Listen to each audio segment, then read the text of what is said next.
Hey guys, welcome back to Sultry Makeup. Today I have another haul video and I'm totally just in a shopping spree type of mood. So I just want to go over the items that I recently purchased from MAC, and I'll also throw in a couple of lashes that I recently purchased too. So first things first, I bought a couple of things from the Cinderella Collection. I was expecting them a little bit sooner, but there was like a delay with the shipping, so I just got them recently. So I only bought the beauty powder and iridescent powder from the collection. I was going to buy one of the lipsticks, but I realized if I have to do so much to make it work for my skin tone, it's just not really worth it to me, especially since I couldn't get my pro discount on these items. I had to pay full price. So this is the Coupe de Chic iridescent powder. And if you're wondering what happened here, I actually kind of scraped off the top layer of the powder with a spoolie, because if I just swatched it and even try to apply it with a brush just as it came, it just didn't really pick up any product. So by scraping off the top layer, it allowed me to pick up a little bit more product. I'm actually wearing it on my cheeks right now. It's a very shiny, a lot of gold shimmer. It's really pretty. For my skin tone, it won't show up very well on its own, so it's definitely something that I have to use more as a highlighter or with similar colored blushes to add some sheen to, like, you know, a matte blush, which is kind of what I did today. So initially I was a little disappointed with the pigmentation, but now that I figured out a way for it to work for me, I'm kind of happy with it. So, and of course I had to get it for the packaging. I'm a sucker for, you know, limited edition packaging.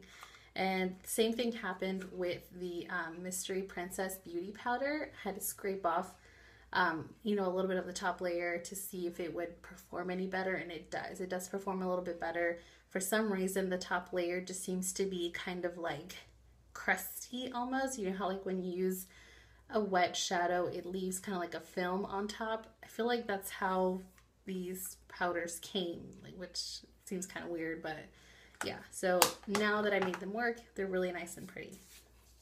Then I purchased some items from MAC Pro, and I'll show you the blushes that I bought. Oh, one of the blushes was the Pro Color. I think it's permanent now. In any case, I'm wearing it right now. It's MAC's Cantaloupe, and it's this color right here. This is my blush palette. As you can see, I have more space to fill it up. So this is Cantaloupe here. It's a matte blush. It's kind of like a muted, peachy coral brown type of color. It's really nice and pretty. It really brightens up your skin, enhances a tan. I really like it. And then the other color that I got is Gingerly, and Gingerly is a color that I've used a lot on clients at work. It looks good on a lot of different skin tones. This is Gingerly there, and I'll swatch Cantaloupe for you guys too so you can see the difference. So they are kind of similar but kind of different. So as you can see, Cantaloupe is a little bit brighter, doesn't have as much brown as Gingerly does. And those are, you know, really great blushes to use on a lot of different skin tones. So that's why I got them. Really happy with those. And then lastly, the MAC products that I bought were the MAC Pro Shape and Sculpt Powders. And I put them in a palette. So these three top powders are the Shape Powders. They're meant for highlighting and, you know, the enhancing and bringing forward, you know, the certain parts of your face. This is Emphasize, Accentuate, and Soft Focus.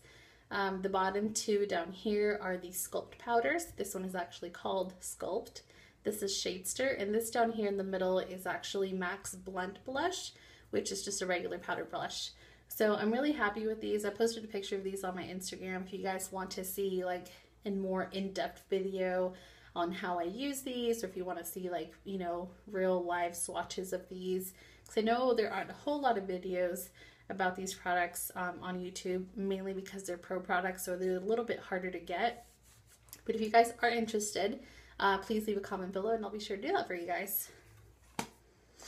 And then I also placed a House of Lashes order. I've never tried their lashes before. They're all over YouTube and Instagram. Everybody and their mom has tried these, except for me apparently. So I also applied for their makeup artist discount program. So for all of my fellow artists out there, they do have that available. So if you are interested, I believe it's 30% off, which is a really good deal. And I ordered 2 sets of lashes.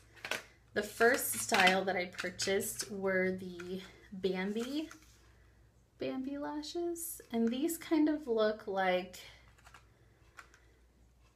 they kind of look like the MAC 35s. So if you're similar with, if you're familiar with those types of lashes, these look like that. They do have that mix of both brown and black hairs in it. So I bought 3 of these. And then the other style that I bought are called Siren.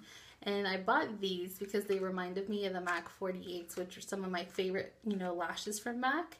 So I'm really happy to try them. I haven't used them yet. And then the other thing that I purchased from House of Lashes was their Lash Glue. I've heard a lot of really good things about their Lash Glue. So I decided to pick it up. It even says on the package that it smells like flowers, and I smelled it. And it does smell kind of florally. It's kind of weird. Personally, I don't like my eye products to have a really strong scent of anything, just because I feel like later on I can smell it as I'm wearing it, which is kind of weird. Yeah, it has a definite scent to it. I hope that I don't smell it once it's on my eyes. That actually happened to me a while back. Sorry, it's totally off topic, but that happened to me a while back with a sample of the YSL Shocking mascara. I believe that's what it was. I put it on. The mascara sucked. I didn't think it did anything for my lashes. It didn't hold curl. It smudged like crazy, but it had a really strong scent to it, and like throughout the day, like it gave me a headache. Like I could smell my eyelashes and I could smell the mascara, which is really weird and kind of uncomfortable, but yeah. So that's what I hauled recently. I hope you guys don't mind these videos. I personally love seeing what people are buying, what new products are out there, and so on and so forth. So if you guys want to see any of these products in action, be sure to leave a comment below. Thank you so much for watching, and I'll see you next time.